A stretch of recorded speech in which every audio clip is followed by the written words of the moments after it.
National Weather Service in Chicago has issued a tornado warning for central Cook County for Chicago, Cicero, Oak Park, Melrose Park, Lombard, and Oak Brook. At 5:30 p.m., there was a line of thunderstorms of embedded weak rotation near Wheaton to Woodridge, moving east at 35 miles per hour. Head to a shelter or a sturdy building and protect yourself from flying debris. This is radar indicated.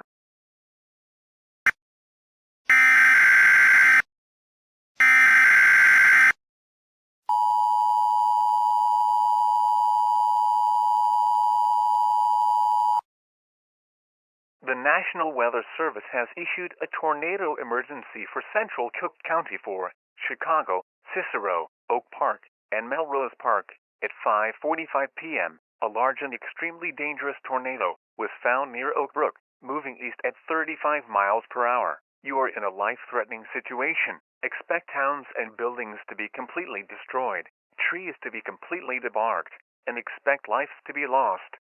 Get into shelter immediately.